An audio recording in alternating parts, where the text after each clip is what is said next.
The stars looked like tiny dots against the black emptiness of space as senior observers Kiltar adjusted the settings on his monitoring station.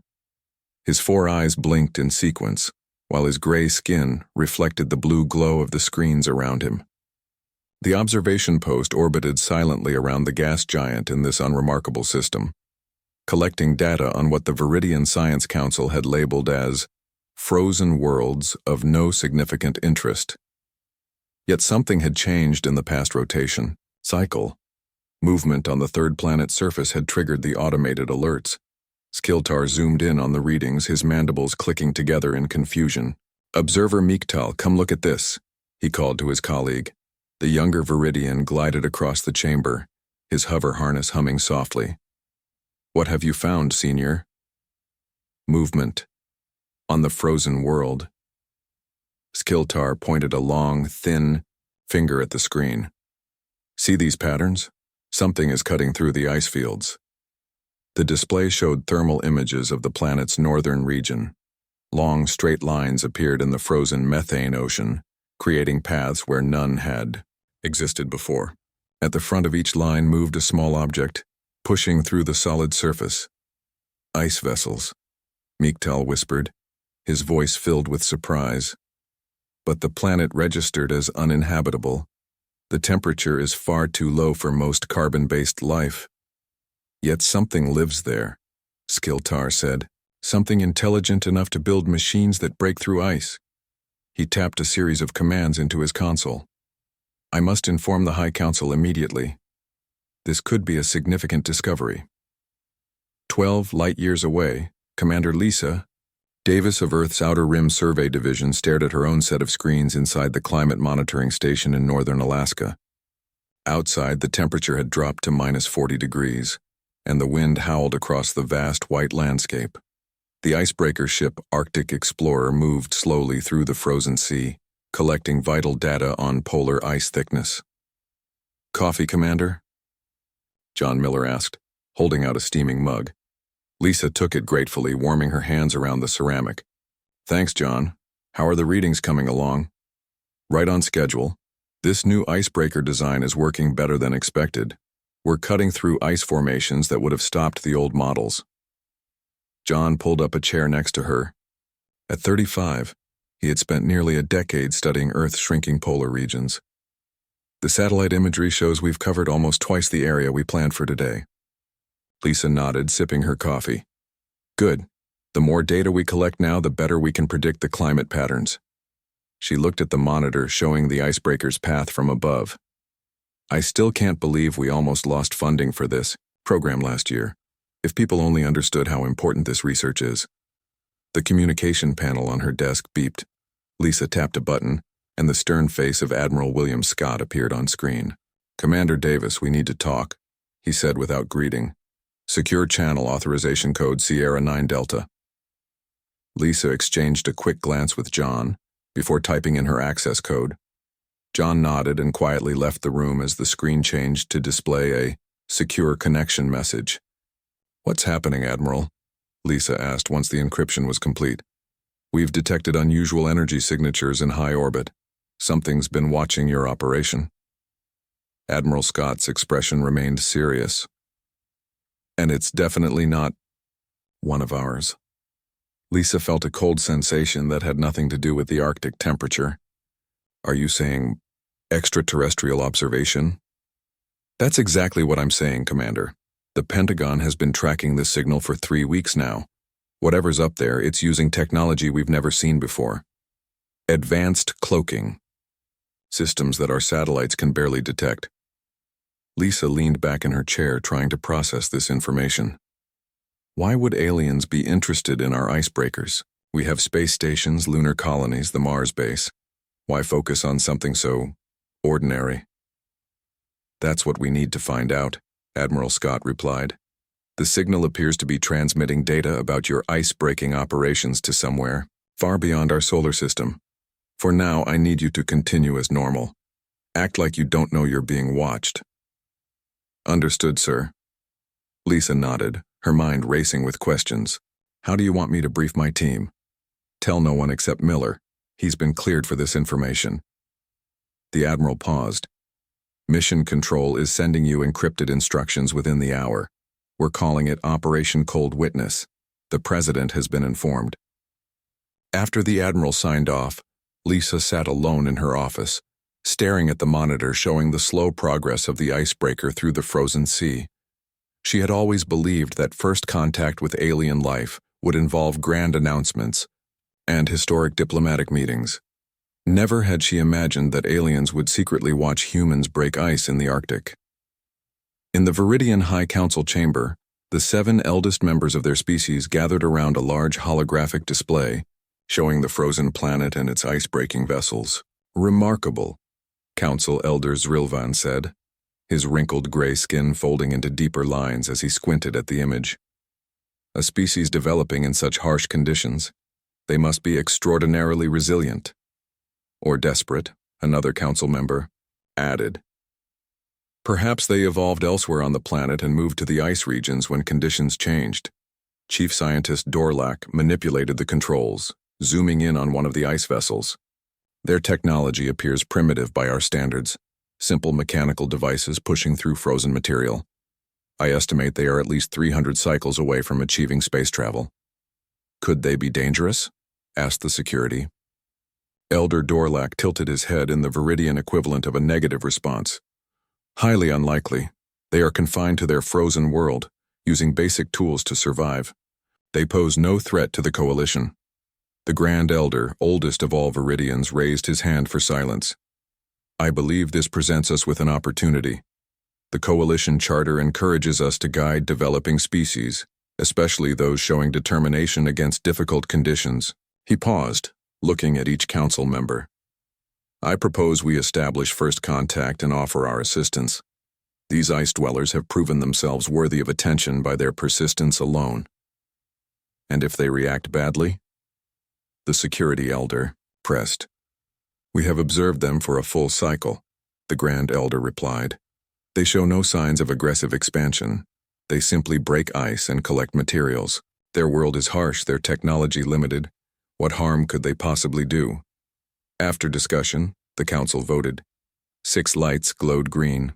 1 remained red, the security elder's vote. "Decision made," the Grand Elder announced. "We will prepare a diplomatic mission to these ice dwellers.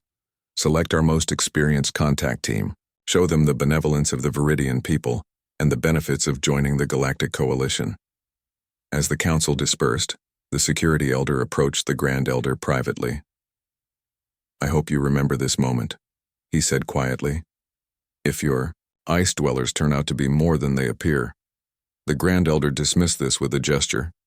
What could they possibly be hiding under all that ice? "Trust me, old friend. This will be the simplest first contact in our history." Unknown to the Vidians, their observation satellites had missed the sprawling underground bases beneath the Arctic ice. The quantum communication arrays disguised as research stations, and the advanced defense systems watching their watchers. While the aliens saw only icebreakers on the surface beneath the frozen wasteland, humanity's true capabilities waited. The Vidian diplomatic ship emerged from fold space with a flash of blue light. The vessel was sleek and oval-shaped, its silver hull reflecting the distant sun. Inside, Ambassador Zelnaga reviewed the final briefing notes on the ice-dwelling species they were about to contact. "Remember," he told his team of 5 specialists, "these beings have only mastered basic ice navigation. Speak simply, use clear gestures, avoid complex technological terms." His cultural expert, Vrilta, nodded eagerly. She had studied the transmissions from the observation post for weeks. Their vessels move in organized patterns. This suggests a social structure with leaders and followers. They understand cooperation. "Good," Zelnaga said. "That will make our diplomatic approach easier." He adjusted his ceremonial sash, a symbol of his authority as appointed by the High Council. "Our goal is to inspire, not intimidate. These ice dwellers have survived harsh conditions. They deserve our respect, even if their technology is primitive." The ship's pilot interrupted with an urgent tone. "Ambassador, we have detected a vessel approaching from the large gas planet in this system." Zelnaga blinked in surprise. "The ice dwellers have space travel capabilities. This contradicts our observations. Perhaps it is a probe or automated device, suggested Vrilta. Their ice-breaking vessels showed basic mechanical understanding. The view screen activated, showing a sleek white spacecraft moving toward them at high speed. The ship was at least twice the size of their diplomatic vessel. Its design was unlike anything in the Vidian database. That is no primitive craft, the pilot said quietly. Xel'Naga straightened his posture. Open communication channels. Let us greet these beings with the dignity they deserve, regardless of their unexpected capabilities. Captain Kate Murphy was halfway through her morning coffee when the alert sounded on the bridge of the UES Polaris. The seventh-generation interplanetary defense cruiser had been patrolling Jupiter's orbit when its sensors detected the foreign vessel's arrival. "Unknown ship detected, Captain," reported Sam Wilson, the sensor officer. "Configuration matches. Nothing in our database." It appeared suddenly at the heliopause. Kate set down her coffee mug and moved to the central command station. "Defensive status?" "Shields at full capacity. Weapon systems on standby," answered Linda Peterson, her second in command. "But they haven't taken any aggressive action. They appear to be waiting." Kate nodded, studying the image of the alien vessel on the main screen. "Send a message to Earth Command. First contact scenario Alpha is in effect, and prepare a standard greeting in all known formats." "Should we approach them, Captain?" Linda asked. "Yes, but slowly. Keep defensive systems active but not visible." Kate straightened her uniform. "Let's see who our visitors are." A communication alert chimed from the console. Sam looked up with wide eyes. "Captain, they're hailing us. The signal matches standard Earth communication protocols. They've adapted to our systems already." "Put it through," Kate ordered, her face calm despite the historic moment unfolding on her bridge. The main screen flickered, revealing a gray-skinned being with 4 eyes and a mouth that seemed to move sideways rather than up and down. Behind him stood several similar creatures in varying colored uniforms. "Greetings, Ice Dwellers," the alien said in slightly accented English. "I am Ambassador Xel'Naga of the Vidian people. We come in peace to help elevate your species to the stars." Kate struggled to keep her expression neutral. "Ice Dwellers? Elevate to the stars?" She was currently commanding one of Earth's most advanced starships in the outer reaches of the solar system.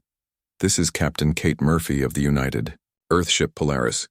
We welcome you to our solar system, Ambassador Xel'Naga. May I ask the purpose of your visit?"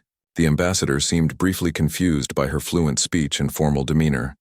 "We have observed your people breaking ice on your frozen world. Your determination impressed our High Council. We wish to establish diplomatic relations and share technology that might ease your difficult existence." Kate exchanged a quick glance with Linda.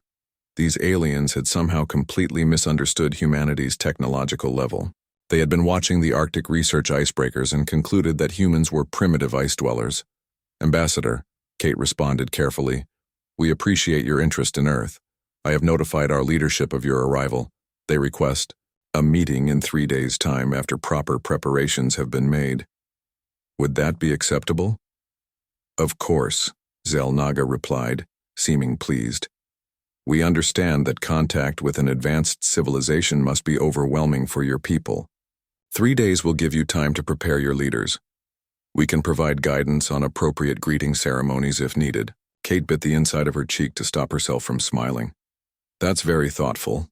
For now, may I escort your vessel to a position in Earth orbit where you can wait comfortably?" "Acceptable," the ambassador agreed. "We look forward to helping your species reach its potential." After ending the transmission, Kate turned to her bridge crew, who all wore similar expressions of disbelief. "Did they just offer to help us reach the stars?" Sam asked, struggling not to laugh. "While talking to us on a starship? It appears they've been watching our Arctic research operations and somehow concluded that's the extent of our technology," Kate said. She tapped her communication panel. "Murphy to Earth Command." The stern face of Admiral Eric Barnes appeared on her private screen. "Go ahead, Captain." "Sir, our visitors are under a serious misapprehension about Earth's technological level. They think we're ice dwellers who need help getting to space." She explained the bizarre conversation that had just taken place. The Admiral was silent for a moment before responding. "This could be advantageous, Captain. Play along for now. Escort them to the holding orbit. I'll brief the Secretary of Extraterrestrial Affairs and the President." "And the Icebreakers, sir?" Kate asked. "Will maintain their normal operations. If the aliens think those ships represent the pinnacle of human achievement, let's not correct them just yet." The Admiral's expression remained serious. "This misunderstanding could give us valuable intelligence about their true intentions." In the Emergency Security Council meeting that followed, Frank Rogers, the newly appointed Secretary of Extraterrestrial Affairs, finished playing the recording of the conversation between Captain Murphy and the Vidian ambassador. "They think we're basically seal hunters with spears," he said, unable to contain a short laugh. "Should we tell them we've had quantum communications for 60 years? The President shook her head. "Not yet. This is an unprecedented opportunity.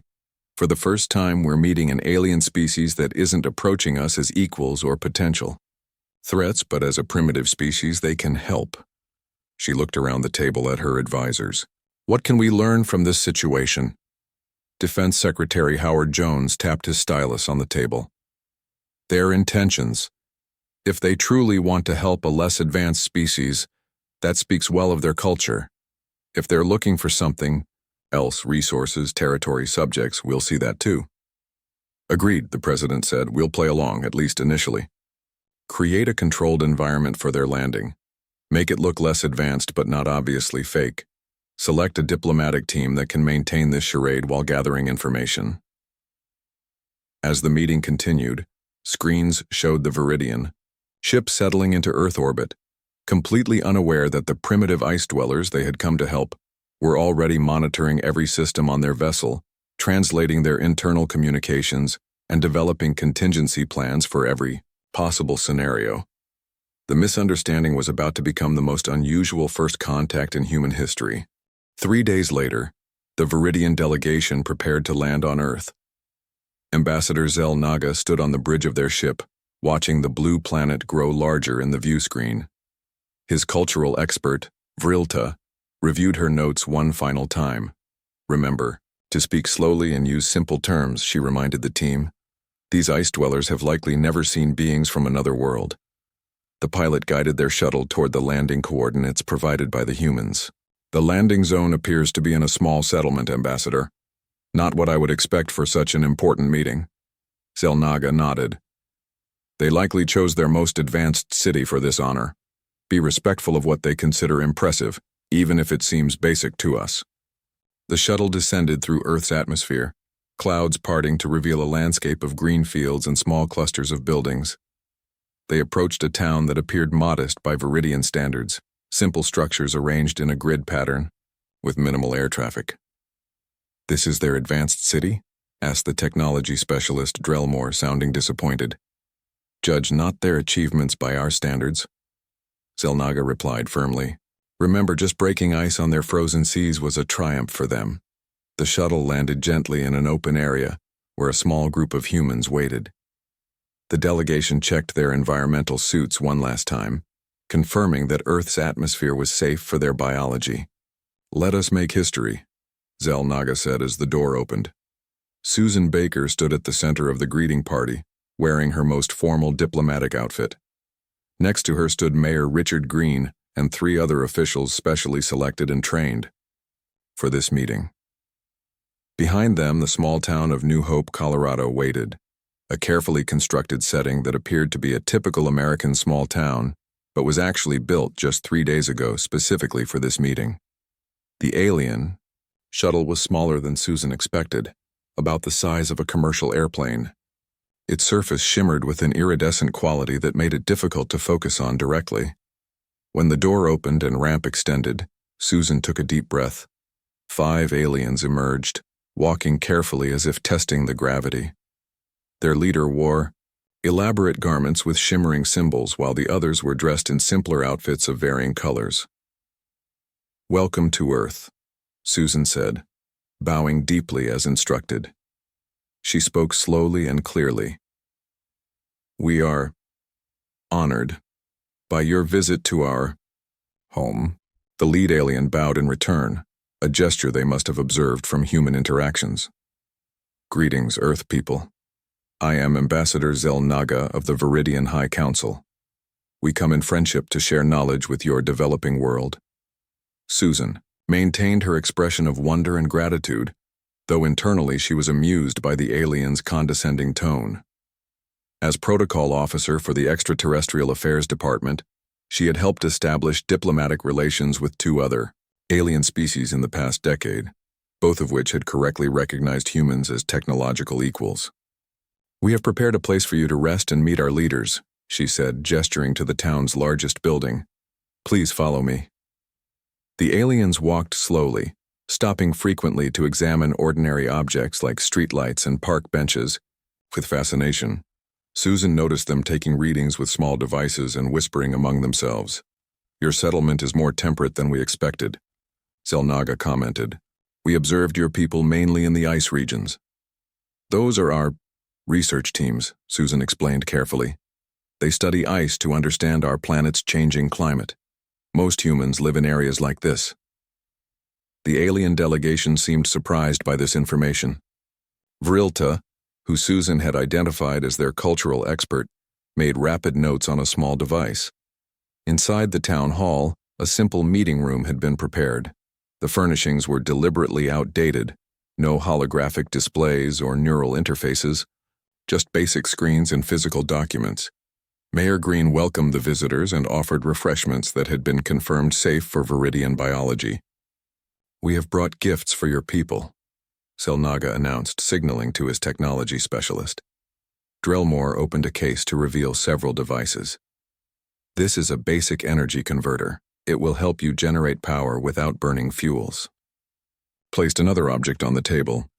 This atmospheric regulator will help clean your air of pollutants. Susan accepted the gifts with exaggerated expressions of awe and gratitude. These are amazing. We have never seen such advanced technology. The devices were actually comparable to technology Earth had developed 30 years earlier, but she maintained the charade. We wish to learn more about your civilization, Mayor Green said, playing his role perfectly. But first, we would like to show you our town. Our people have prepared a celebration in your honor. As they guided the aliens through the carefully staged town, Susan received a message through her nearly invisible earpiece. Admiral Paul Wright, who was monitoring the interaction from a secure facility beneath the fake town, had a new instruction for her. Ask them about their space exploration history, his voice said quietly in her ear. See how much they're willing to share about themselves while thinking you're primitive. Susan nodded slightly to acknowledge the message. As they walked, she turned to Zelnaga with a carefully crafted expression of innocent curiosity.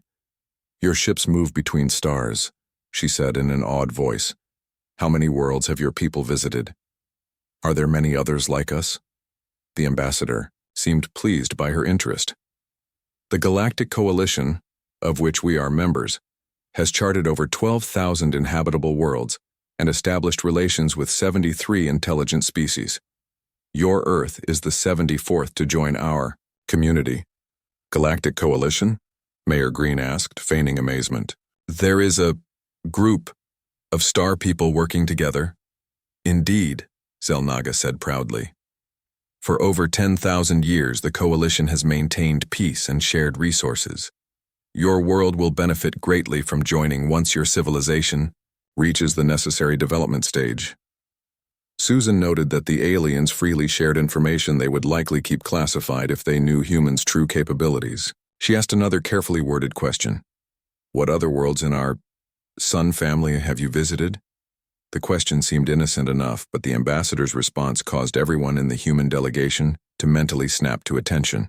We have established mining operations on the frozen moon of your gas giant, the one you would call Jupiter. The moon has valuable minerals and very little oversight was needed as it appeared uninhabited. Susan saw Mayor Green's slight frown. Earth had a small research outpost on Europa with 20 scientists. The aliens had apparently missed detecting this facility during their survey. Through her earpiece, Susan heard Admiral Wright's terse instruction. Operation Rising Tide is now active. Proceed to Phase 2. Susan nodded again, almost imperceptibly. Ambassador Zelnaga, our leaders have prepared a special demonstration. Would you and your delegation please follow me to the next building? We wish to show you our best technology. The aliens followed, completely unaware that the primitive humans were now initiating a carefully planned protocol for revealing their true technological capabilities and demanding an explanation for the unauthorized mining operation on Europa. The charade was about to end, but not in the way the Vidians expected. Susan led the Vidian delegation to a simple building at the edge of the town. It looked plain from the outside, just a rectangular structure with few windows. Ambassador Zelnaga and his team followed, still believing they were experiencing humanity's finest achievements. This is our most advanced place of learning, Susan explained, using the hesitant speech pattern she had adopted to reinforce the aliens' belief in human primitiveness. Inside, the room was dimly lit and nearly empty except for a large table and chairs. Mayor Green invited the aliens to sit down. Before we continue, Susan said, we would like to know more about your mining on Europa. This is surprising news to us. Zelnaga seemed pleased by their interest. The frozen moon contains rare minerals vital to advanced technology. Our automated facilities have been operating there for nearly 2 of your Earth years. Ambassador, Zelnaga spread his 4-fingered hands in a gesture of generosity. Once your civilization advances sufficiently, we would be happy to share a small percentage of the resources with your people. Susan exchanged glances with Mayor Green. She touched her earpiece discreetly, listening to new instructions from Admiral Wright. Now, came the simple command. Susan straightened her posture, her entire demeanor changing instantly. She spoke clearly, without the hesitation or simplified language she had been using. Ambassador Zelnaga, on behalf of the United Earth Government, I must inform you that your mining operations on Europa are illegal and constitute a violation of Sol system sovereignty under the Interstellar Resources Treaty of 2114. The aliens froze, their expressions showing confusion at her sudden transformation. I don't understand, Zelnaga said slowly. Your manner of speaking has changed. Susan nodded to an aide, who pressed a button on a small device. The walls of the room seemed to melt away, revealing that they were actually sitting in a high-tech conference room filled with advanced holographic displays and monitoring equipment. Uniformed personnel stood at various stations around the perimeter. What is happening? Drellmore, the technology specialist, asked in alarm, half rising from his seat. The truth, Ambassador, Mayor Green said, his own voice now crisp and authoritative. The town you've been visiting is a fabrication, created specifically for your delegation. Earth is not a primitive world of ice dwellers. We are a level 4 spacefaring civilization, with colonies throughout our solar system, including Europa. Zelnaga's 4 eyes blinked rapidly, in what appeared to be the Vidian equivalent of shock. This cannot be. Our observation showed only primitive ice vessels. A new human entered the room. He wore a dark blue uniform with gold insignia on the shoulders. His gray hair was cut short, and his posture was perfectly straight. Admiral Paul Wright, Earth Defense Force, he introduced himself. What you observed were our polar research vessels, Ambassador. They represent less than 0.1% of Earth's technological capabilities. The Admiral touched a control panel, and the large screen behind him lit up, showing images of Earth space stations, lunar cities, and Mars colonies. Another sequence revealed the research base on Europa, a sprawling facility built into the moon's icy crust. 20 of our scientists are currently stationed less than 30 kilometers from your illegal mining operation, Admiral Wright said. They detected your activities 6 months ago. The Vidian delegation stared at the images in apparent disbelief. Their cultural expert, Vrilta, seemed particularly distressed. Our reports were completely wrong, she whispered. How did we make such a mistake? Susan stepped forward. We'd like to understand something, Ambassador. If you thought we were a primitive species, why did you not simply take what you wanted? Why approach us diplomatically at all? The ambassador seemed to regain some of his composure. The Vidian people are peaceful. The Galactic Coalition has strict protocols about contact with developing worlds. We genuinely wish to help your species progress. While taking our resources without permission, Admiral Wright noted dryly. The moon appeared unoccupied, Xel'Naga protested. We detected no artificial structures or life signs. Our Europa base uses geothermal energy and is primarily located beneath the ice, the Admiral explained. It was designed to have minimal surface presence to preserve the moon's natural environment. A tense silence filled the room. Finally, Ambassador Xel'Naga spoke. It seems the Vidian High Council has made a grave error. On behalf of my people, I offer sincere apologies. He bowed his head slightly. The mining operation will be shut down immediately, of course, Admiral Wright nodded. That would be a start, but this incident raises serious questions about your Galactic Coalition and its practices. Before the conversation could continue, an urgent alert sounded. A young officer approached the Admiral and spoke quietly in his ear. The Admiral's expression darkened. We've just received a priority message from our deep ice monitoring station in Greenland, he announced. There's been an incident. Something has been detected moving beneath the polar ice cap. Susan looked alarmed. What kind of incident? Unknown, the Admiral replied. But it appears to be related to abnormal thermal readings first detected 3 months ago. He turned to the Vidian ambassador. Did your observation of our ice dwellers have anything to do with these thermal anomalies? Ambassador Xel'Naga's reaction was unexpected. His gray skin paled to an almost white color, and he exchanged glances with his team members. Admiral, he said, his voice now deadly serious, I must ask, how long have these thermal readings been present in your polar regions? As I said, first detected 3 months ago. Why? The Vidian ambassador stood up, all pretense of diplomatic protocol forgotten. We must contact my ship immediately.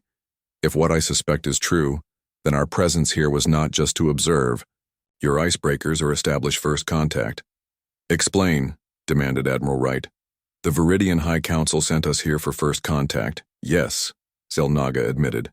But the observation post that discovered your world was originally positioned to monitor something else entirely. He paused, looking at each human face in turn. Something that hibernates in extreme cold. Something that awakens periodically, bringing destruction wherever it appears. The room fell silent as the implications sank in. Are you saying, Susan asked slowly, that there's something dangerous under our ice? Something you knew about but didn't warn us about? We didn't know it was here specifically, Vrilta interjected. We were tracking dispersal patterns across multiple systems. This sector showed indications of dormant spores but no active signatures until recently. Admiral Wright's face hardened. I think it's time you told us exactly what's under our ice, Ambassador, and why your people have been watching it without informing us. Ambassador Xel'Naga nodded gravely. You call them icebreakers. We call what's beneath the ice something else entirely. His 4 eyes seemed to darken. We call them the Frostwalkers. And if they've truly awakened on your world, then your civilization is in grave danger, regardless of your technological level. The emergency alert sounded again, more urgently this time. On the main screen, security camera footage showed a massive crack forming in the Greenland ice sheet, widening rapidly as something pushed its way toward the surface. The command center beneath the fake town transformed into a crisis management hub within minutes. Screens displayed live feeds from Greenland, where massive cracks continued to spread across the ice sheet. Military personnel rushed to prepare defenses while scientists analyzed incoming data. Admiral Wright stood at the central command table facing Ambassador Xel'Naga. Tell us everything about these Frostwalkers. Now. The Vidian ambassador's usual diplomatic composure had vanished. They are ancient entities that hibernate in extreme cold environments. We believe they originated in the void between galaxies and travel on comets or asteroids. When they impact a planet with suitable conditions, they burrow deep into ice or frozen soil and enter dormancy. And when they wake up, Susan asked. They consume, Vrilta said simply. Energy, heat, organic matter, Anything that can sustain them. They grow rapidly, reproduce, and eventually cover entire continents. On the main screen, a satellite image showed a circular area of the Greenland ice sheet beginning to sink, as if something beneath was pulling it inward. "How do we stop them?" Admiral Wright demanded. Xelnaga's 4 eyes lowered. In recorded coalition history, no civilization has successfully stopped an awakening. The standard protocol is to evacuate all possible people and enforce quarantine until the Frostwalkers complete their life cycle. Complete their life cycle? Mayor Green asked. What does that mean? They consume until nothing remains, then return to dormancy, Drellmore explained. The process typically takes 2 to 3 local years depending on the planet's resources. Admiral Wright's expression hardened. That's not an option. We don't abandon Earth. He turned to his communications officer. Contact all Earth defense. Force units. Activate Protocol Thermopylae. I want every available ship, weapon, and soldier ready within the hour. To the Vidians, he said, if your coalition has any information on these creatures' weaknesses, now is the time to share it. Ambassador Xelnaga hesitated. The coalition's policy is non-interference once an awakening begins. The risk of contamination, spreading to other systems is too great. We're not asking you to fight, Susan clarified. Just give us information that might help us. The ambassador seemed torn between his duty to coalition protocols and the desperate situation unfolding before him. Finally, he nodded. Extreme heat disrupts their cellular structure, he said. But the energy required to generate sufficient heat over a large area is enormous. No civilization has managed to deploy enough heat weapons before being overwhelmed. Admiral Wright immediately began issuing orders. Contact the Thermal Resonance Research Division. I want every prototype deployed to Greenland immediately. Susan looked confused. Thermal resonance? What is that? Something we developed years ago, the Admiral explained. Originally designed for climate restoration. Devices that can generate controlled heat with pinpoint accuracy. He turned to a young officer. Get Dr. Diane Frost on the line. Tell her Operation Thawbreaker is active. The Vidians exchanged surprised glances at the mention of thermal technology, specifically designed to counter cold-based threats. You knew about the Frostwalkers? Vrilta asked. Not specifically, Admiral Wright admitted. But Earth has been preparing for extraterrestrial threats for over 50 years. We developed weapons and countermeasures for dozens of potential scenarios, including invasive cold-based organisms. A new alert sounded. On the screen, the ice in Greenland had completely collapsed in a 3-kilometer radius. Rising from the crater was a massive crystalline structure, pulsing with pale blue light. It resembled a cross between a glacier and a living organism with spires and tendrils that moved with deliberate purpose. The first Frostwalker has emerged, Xelnaga said quietly. Soon there will be hundreds, then thousands. Admiral Wright was already coordinating Earth's response. Military ships converged on Greenland from bases around the world. Scientists worked frantically to adjust thermal resonators for maximum effectiveness against the alien threat. Susan turned to the ambassador. Your ship is still in orbit. Will you help us, or will you enforce this quarantine your coalition demands? Xelnaga seemed to age before their eyes, the weight of the decision visible in his posture. The High Council will order us to establish orbital blockade to prevent any ships from leaving Earth and potentially spreading Frostwalker spores to other worlds. And if we defeat them? Susan pressed. What then? No one has ever defeated them, Vrilta said, her tone indicating she believed it impossible. A new voice joined the conversation. A woman in her 50s with short gray hair and the insignia of a science division director on her uniform entered the command center. Then Earth will be the first, she announced confidently. Dr. Diane Frost, Thermal Resonance Division. The irony of her name wasn't lost on anyone in the room. Doctor, Admiral Wright acknowledged with a nod. Status of the resonators? Fully operational and deploying as we speak, Dr. Frost replied. We've been running simulations for this exact scenario for 20 years. She glanced at the Vidians. Not because we knew about your Frostwalkers specifically, but because we detected unusual cold-retaining properties in certain Arctic ice formations decades ago. On the screens around the room, footage showed massive devices being positioned around the Greenland crater. They resembled satellite dishes but emitted visible waves of heat that distorted the air around them. "The first resonators are in position," an officer reported, awaiting authorization to activate. "Those won't be enough," Drellmore warned. "The Frost Walkers multiply exponentially." Dr. Frost smiled grimly. "These are just the prototypes we kept on Earth. The real deployment is coming from our lunar manufacturing facility." She pointed to another screen showing hundreds of identical devices being loaded onto transport ships at the moon's southern base. Admiral Wright gave the order. "Commence Operation Thawbreaker, full-spectrum deployment." The command center fell, silent as they watched the first resonators power up. Beams of concentrated heat energy converged on the crystalline entity emerging from the ice. Where the beams touched, the creature's surface began to bubble and dissolve. A high-pitched wail filled the audio channels, the first sound ever heard from a Frost Walker. "It's working," Dr. Frost said, her voice tight with controlled excitement. "Their cellular structure is breaking down exactly as our models predicted."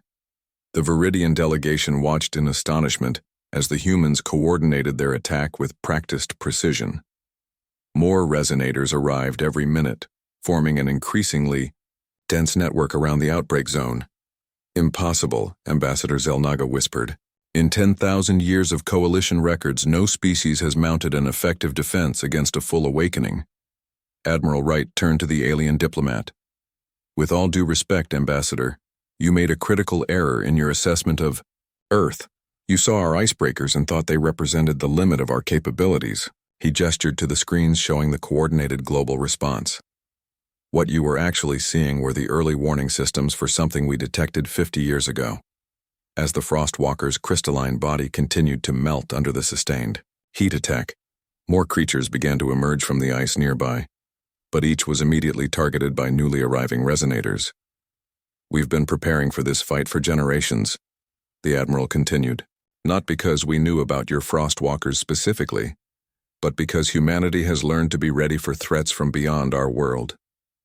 Ambassador Zelnaga watched the battle unfolding on the screens, his preconceptions about humanity completely shattered. "The Galactic Coalition will need to reconsider many things about Earth and its people." Susan nodded, her expression determined. "When this is over, Ambassador, we look forward to joining your coalition, not as a developing world in need of guidance, but as equals who have much to contribute." On the screens, Earth's defense forces pushed forward against the Frostwalkers, humanity united against an ancient threat that no other civilization had ever defeated. The aliens who had come to help primitive ice dwellers now watched in amazement as those same humans fought with technology and determination that rivaled anything in the known galaxy. The icebreakers had never been what the Vidians thought they were. They had simply been the visible part of a civilization that had learned long ago that survival sometimes depended on keeping your true strength hidden beneath the surface.